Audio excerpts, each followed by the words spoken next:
I think I need some space before the Hawaii trip. That's how Megan said it. No build-up. No warning. Just that sentence dropped into the middle of my living room on a random Tuesday night while I was sitting on the couch scrolling through snorkeling tours. My name is Ethan. I'm 33. I work as a project estimator for a commercial construction company, which basically means my job is planning things months ahead so nothing goes wrong later.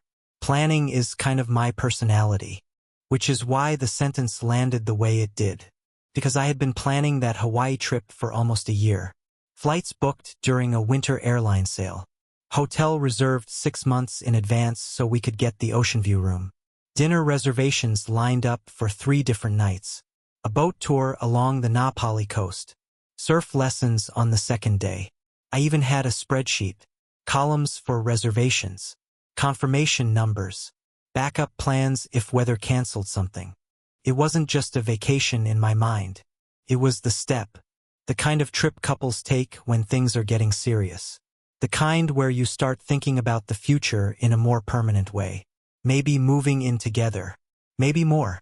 So hearing, I need space before the trip, felt strange. Megan stood near the kitchen island when she said it, arms folded across her chest.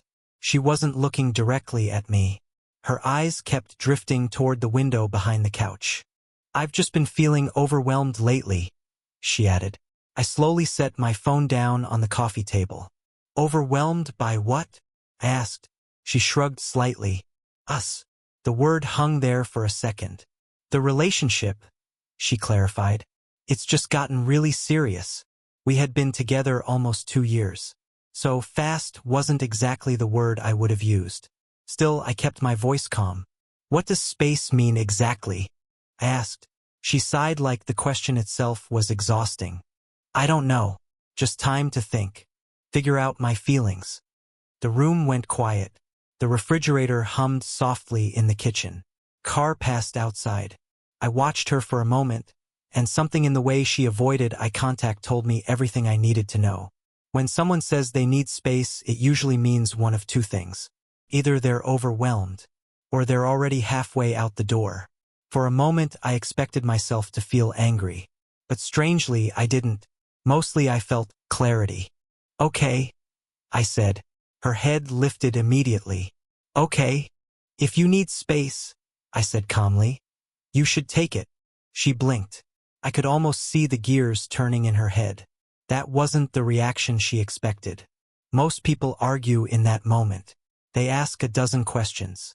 They try to convince the other person the relationship is worth saving. But I've always believed something simple. You can't negotiate someone into wanting you. She walked over and sat on the chair across from me. You're not upset? She asked. I didn't say that.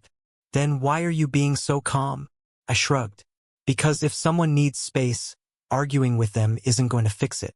She studied my face like she was trying to find the catch. There wasn't one. Finally she said, I just think maybe we should take some time before the trip. Before the trip. That part stuck out. Hawaii was 3 weeks away. You're saying you might not want to go? I asked. She hesitated. I'm saying I need to figure things out before we take a romantic vacation together. That phrasing was interesting. Before we take a romantic vacation. Like the trip itself was suddenly under review. I nodded slowly. That makes sense. Her shoulders relaxed slightly when I said that. I just don't want to feel pressured, she added. No pressure, I said. Another quiet moment passed between us. Then she stood and grabbed her purse from the kitchen counter. I'm going to stay with Ashley for a few days, she said. Ashley was one of her friends from work. Just to clear my head. All right. She walked toward the door. Then she paused with her hand on the knob. You're really not going to try to stop me? I shook my head. If that's what you need. She studied me again, clearly trying to understand why I wasn't reacting the way she expected. Finally, she just said, Okay, I'll text you. Then she opened the door and stepped into the hallway. The door closed behind her with a soft click. And suddenly the apartment felt very quiet.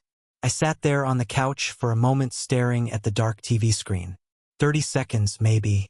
Then I leaned forward and picked up my laptop from the coffee table. Not out of anger. Not out of revenge. Just practicality. Because one thing Megan didn't seem to realize was that the entire Hawaii trip was booked through my account. Flights, hotel, excursions, everything. I opened the airline website and logged in. Pulled up the reservation. 2 tickets. Mine and hers. For a moment I just stared at the screen. Then I thought about the sentence she'd used. I need space to figure out my feelings. If someone isn't sure they want to be with you, taking them on a romantic vacation probably isn't going to fix that.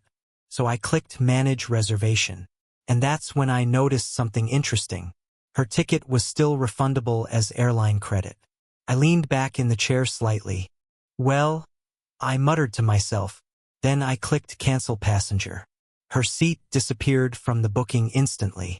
Next I opened the hotel reservation. Changed it from 2 guests to 1. The price adjusted automatically. The savings were enough to upgrade the room. Oceanfront instead of partial view.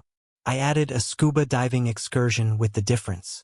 The entire process took about 15 minutes. No drama. No announcement. Just logistics. When I closed the laptop, the trip had quietly transformed from a couple's vacation into a solo one. Megan had asked for space. And the way I saw it, she was about to get all the space she wanted. The next few days were quiet. Quieter than I expected, actually. When someone says they need space, you usually assume there will still be some kind of contact. A few texts, maybe a check-in. Something that keeps the connection alive while they figure things out. But Megan didn't text much. The first message came the next morning. Hey, just letting you know I'm okay. Staying at Ashley's for a bit. I replied with a simple, glad you're okay. That was it. No emojis. No follow-up conversation. No emotional unpacking. And strangely enough, that felt right. I went to work that day like normal. Sat through meetings. Reviewed cost projections for a commercial project in Tempe. Answered emails. On the outside, nothing about my routine changed. But internally, something had shifted. Once you hear the words, I need space, you start looking at everything differently. You replay conversations. You notice small things that didn't seem important at the time. Little hesitations. Moments where someone felt slightly distant but you brushed it off. By Thursday evening, I was starting to see a pattern. Megan had been mentioning her ex more often recently. Not constantly, just casually. Like when we were watching a movie one night and she randomly said, Tyler used to love this actor. Or when we drove past a restaurant and she said, Tyler and I used to come here all the time. At the time, it didn't seem like a big deal. Everyone has a past.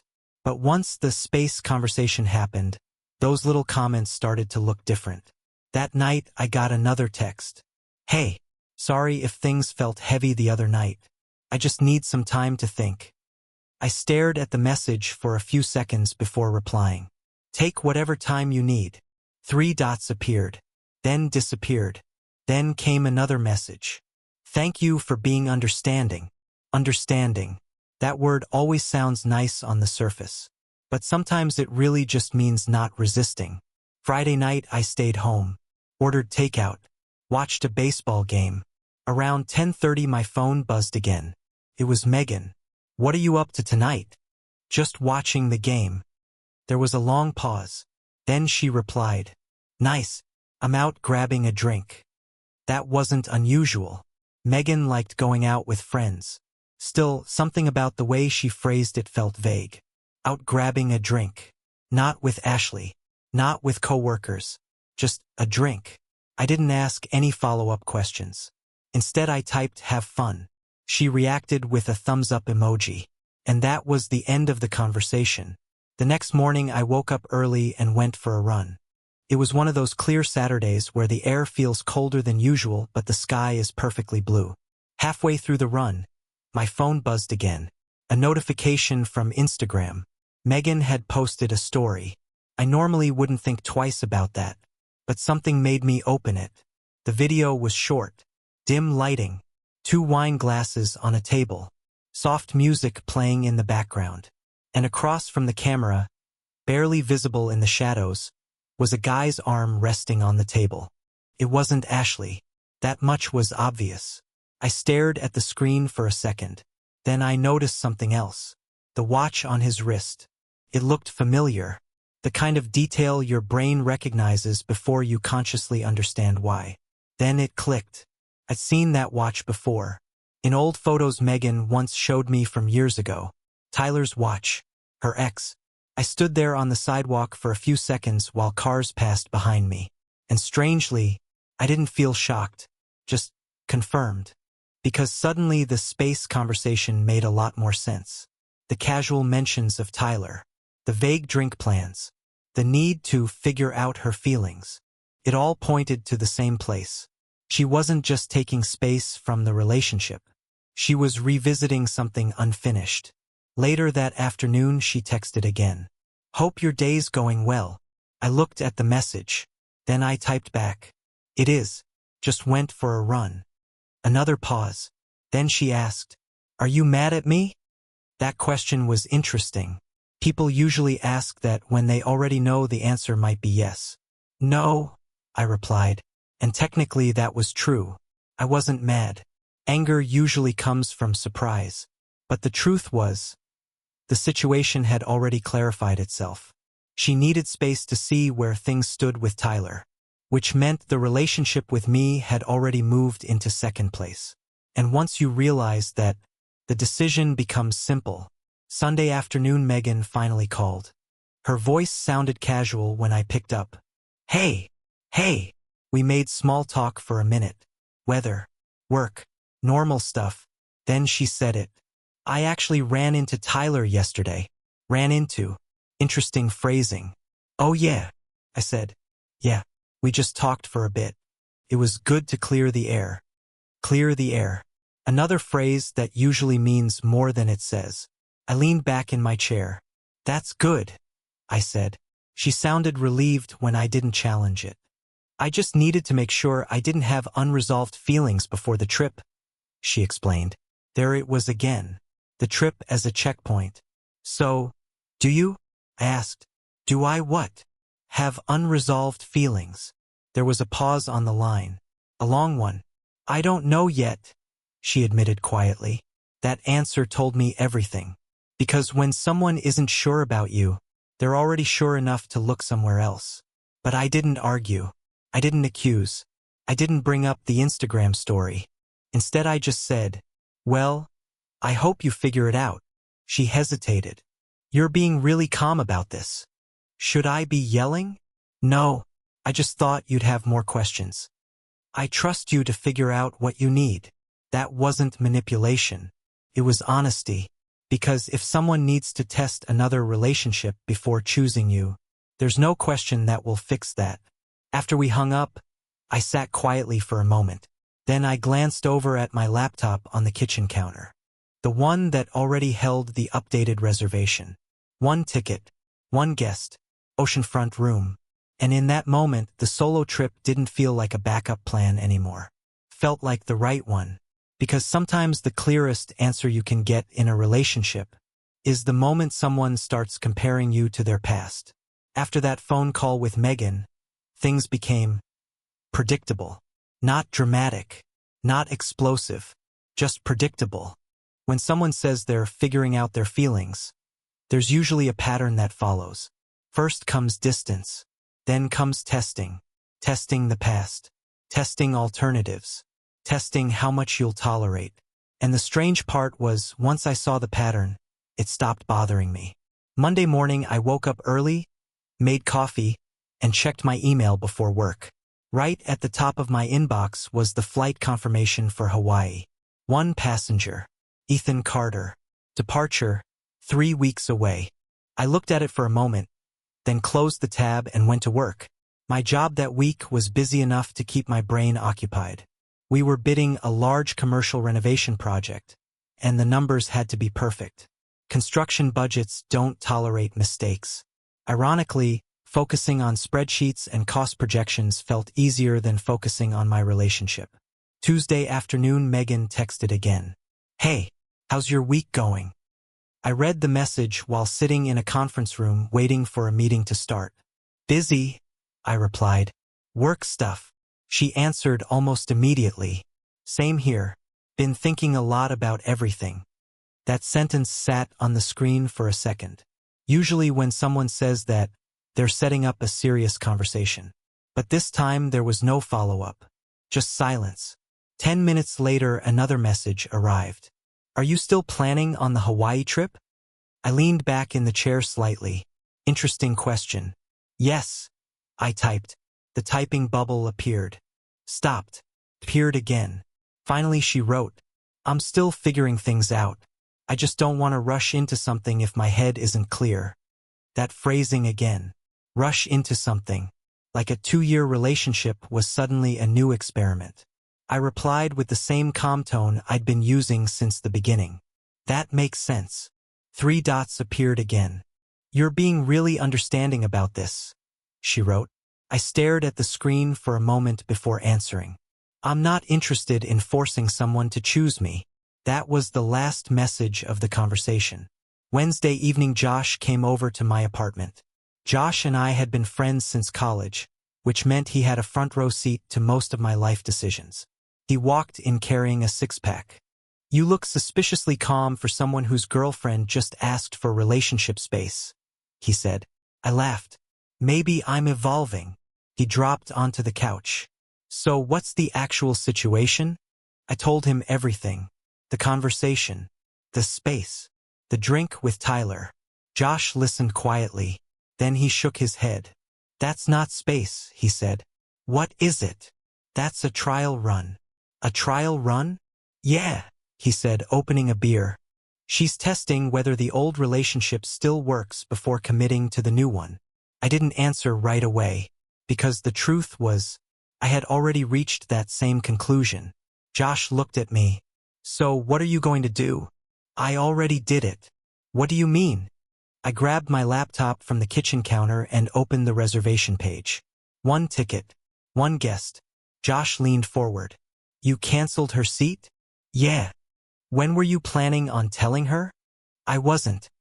He stared at the screen for a moment. Then he started laughing. Man, that's cold. It's not cold, I said calmly. It's logistics. Josh shook his head. You realize she probably thinks you're still going together. Probably. And when were you planning on correcting that assumption? I closed the laptop. When it becomes relevant. Thursday night, Megan called again. Her voice sounded lighter than before, almost cheerful. Hey, she said. Hey. I was actually thinking about the trip again, she said. Oh yeah. Yeah, I've just been doing a lot of reflection. Reflection.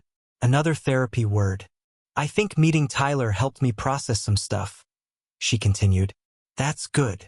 And I think I'm getting closer to clarity. I didn't say anything, because clarity in this situation usually meant comparison. She hesitated. You're really not upset that I met him? No. That's surprising. Why? I don't know. Most guys would be freaking out. Most guys would also be arguing right now. That made her pause. I guess that's true. Another silence. Then she asked the question I'd been waiting for. So, are we still on for Hawaii? I looked over at the laptop sitting on the counter. Then I answered honestly. I'm still going. She laughed softly. Good. I was hoping you'd say that. There was a certain confidence in her voice. The kind that comes from assuming the situation is still under control. Like the relationship was temporarily paused but still secure. You know, she said, I think this little break might actually make the trip better. How so? Well, if we both take time to think, we'll show up with a clearer mindset. Clearer mindset. That phrase almost made me smile, because by that point my mindset was already very clear, but not in the way she expected. Friday night, Megan posted another Instagram story. This time it wasn't subtle. She was at a bar. Across the table from her sat Tyler. His face visible this time. 2 drinks between them. The caption read, Old conversations. New clarity. I watched the story once. Then I set my phone down on the table. No reaction. No message. Just quiet observation. Because at that point the situation had fully revealed itself. She wasn't choosing between relationships. She was comparing them, testing which one felt better. And the funny thing about comparisons is that they only work if both options stay available. But mine wasn't, because 3 weeks from that moment, I would be sitting on a plane to Hawaii, alone. And Megan still didn't know that her seat had already disappeared. The next week settled into a strange rhythm. Megan and I still texted, still talked occasionally, but the relationship felt suspended, like a conversation that had been paused mid-sentence. Every few days she'd send something casual. How's work going? Did you watch the game last night? Have you tried that new Thai place downtown? Normal conversations. Surface level. Almost like we were co-workers instead of a couple who had been together for 2 years. But underneath those small exchanges there was an unspoken reality neither of us mentioned. She was still seeing Tyler. And she was still figuring out her feelings. Tuesday night she called again. I answered while sitting at the kitchen counter eating leftovers. "Hey," she said. "Hey, I was just thinking about Hawaii again." "Of course you were. What about it?" I asked. "I'm starting to feel excited again." That sentence carried a certain assumption. Like the trip was still something we were both preparing for. "That's good," I said. "Yeah, I think the space has actually helped." "How so?" "I don't feel as pressured now," she explained. "It's easier to think clearly." I nodded even though she couldn't see me. "That makes sense." There was a brief pause.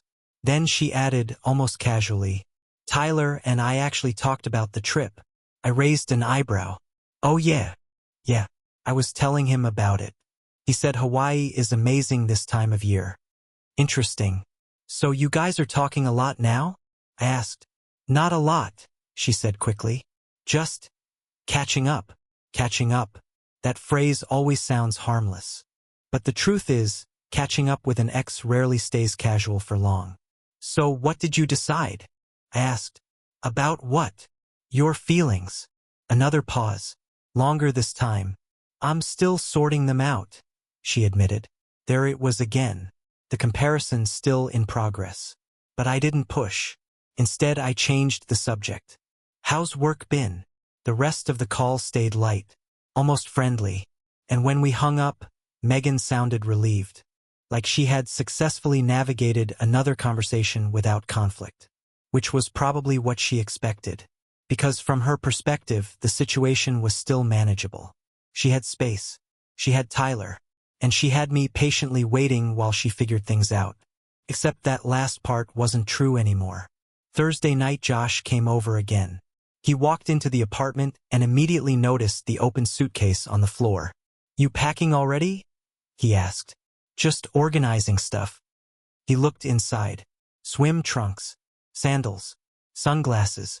"Man," he said, shaking his head. "You're really doing this." "Doing what?"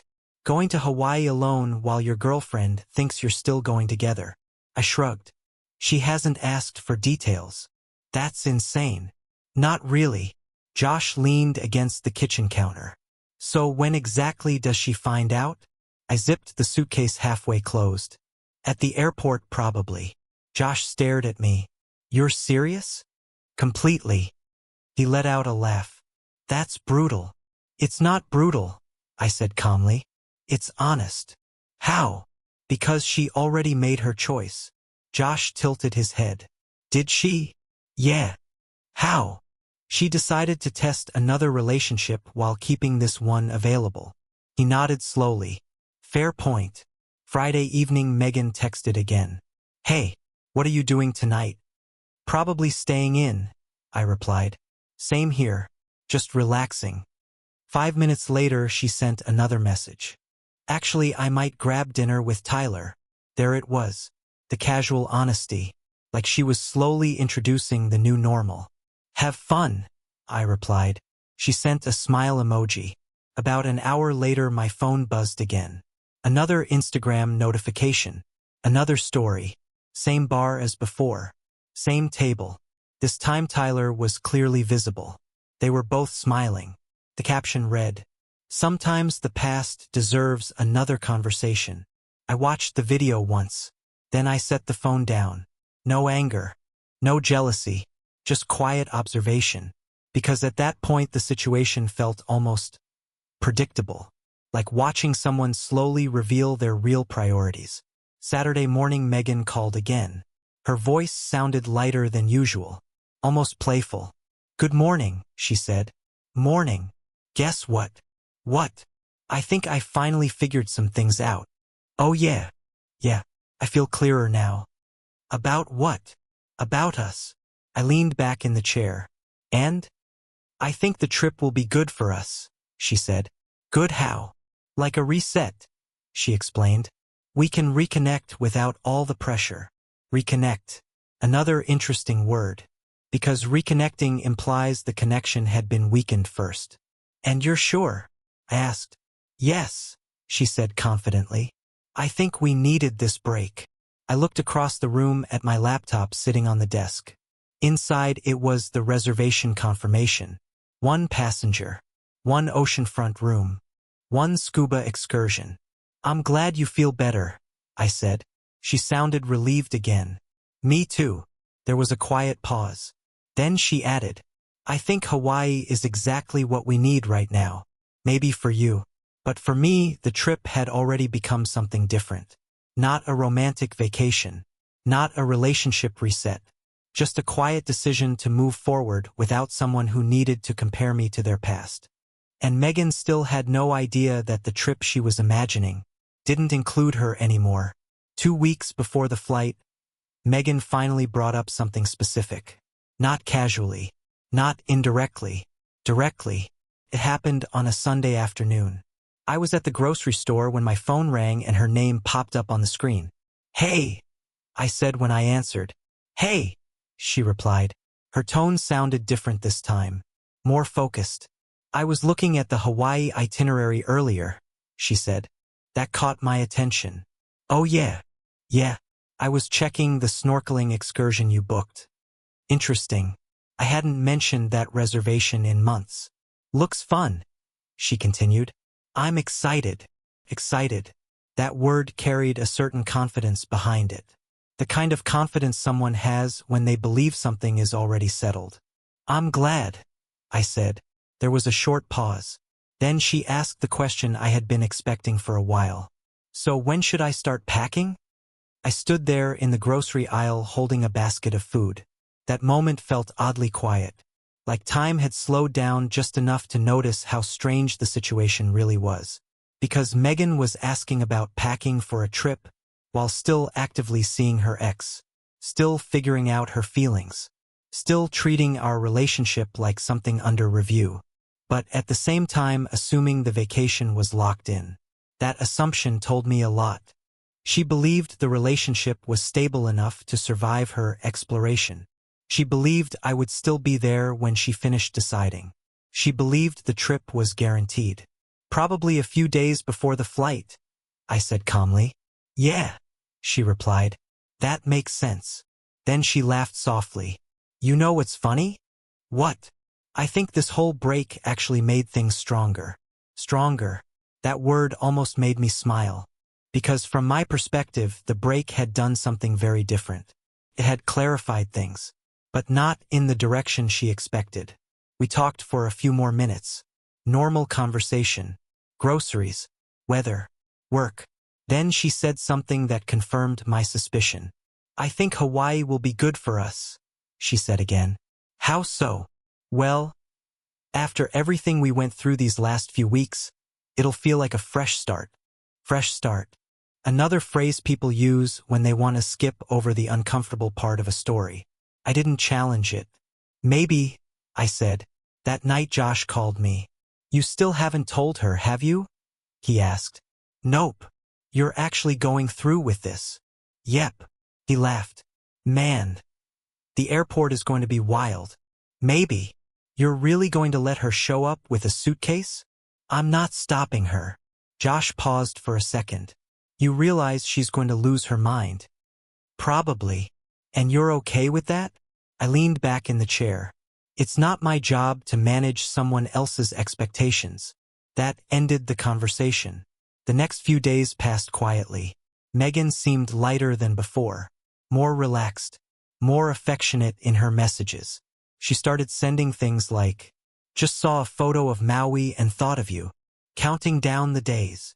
Do you think we should try surfing while we're there?" The shift was obvious. Now that she had spent time reconnecting with Tyler, now that she had processed those emotions, she was returning to the relationship with new confidence. Like someone finishing a comparison test and deciding the original option was still acceptable. The only problem was, the original option had already moved on. Wednesday night Megan sent another Instagram story. But this one was different. It wasn't with Tyler. It was just a picture of a beach sunset with the caption, "Ready for Hawaii." Underneath she tagged me. I stared at the notification for a moment. Then I closed the app. No response. No reaction. Because reacting would imply participation in the story she was creating. And at that point I wasn't part of that story anymore. Friday afternoon Megan called again. Her voice sounded excited. "I booked a manicure for the day before the flight," she said. "Oh yeah. Vacation prep." She laughed. "You should probably start thinking about packing too." "I will." "Are you excited?" she asked. That question was interesting, because excitement can mean very different things depending on the situation. "Yes," I said honestly, and that wasn't a lie. I was excited, just not for the same reasons she was. That evening I opened my laptop again. The reservation page loaded instantly. 1 passenger. Departure in 10 days. Oceanfront room confirmed. Scuba excursion scheduled. Everything ready. I closed the laptop and looked around the apartment. The suitcase was already sitting near the door, packed, waiting. Not for a couple's trip. Not for a relationship reset. Just for a quiet vacation where I wouldn't have to compete with someone's past. And the strange part was, the closer the flight got, the calmer I felt. Because sometimes the hardest part of a relationship decision isn't leaving. It's recognizing when someone already left emotionally. And Megan still believed she was returning to something that had never changed. But the truth was, the door had already closed. She just hadn't tried to open it yet. 3 days before the flight, Megan finally came over to my apartment. She looked relaxed, confident even, like someone who believed the situation had settled itself. She walked in, dropped her purse on the counter, and smiled. "I've been thinking about Hawaii non-stop," she said. I nodded. Yeah. I think it's exactly what we need. What we need. That word again. She started talking about restaurants she wanted to try and beaches she saw on Instagram. She even mentioned buying a new swimsuit for the trip. Listening to her felt surreal. Because the entire time she was describing this shared vacation, her ticket had already been gone for weeks. Finally she asked, "What time should we get to the airport?" I looked at her calmly. "About that," I said. Her smile faded slightly. "What do you mean?" I continued. "I canceled your ticket the night you said you needed space." For a moment she just stared at me, like her brain hadn't caught up with the sentence yet. "You're joking," she said. "I'm not." And that was the moment the reality finally hit her. The trip she thought we were taking together had never been hers anymore. Her reaction wasn't loud at first. It was confusion. "What do you mean you canceled it?" Megan asked. "The same night you left," I said calmly. She blinked several times. "But we talked about the trip. You never said anything." "You were still figuring out your feelings," I replied. "I didn't want to complicate that." The room went quiet. Then the frustration appeared. "You can't just uninvite me from our trip," she said. "It wasn't our trip anymore," I answered. Her voice rose slightly. "So what, you're just going alone?" "Yes." That word landed harder than any argument would have. She stared at me like she was waiting for me to take it back. "You're punishing me," she said. "No," I replied. "I'm just not competing with your past." The silence that followed felt heavier than anything we'd said. Because for the first time since this started, she realized the one option she assumed would always be there was gone.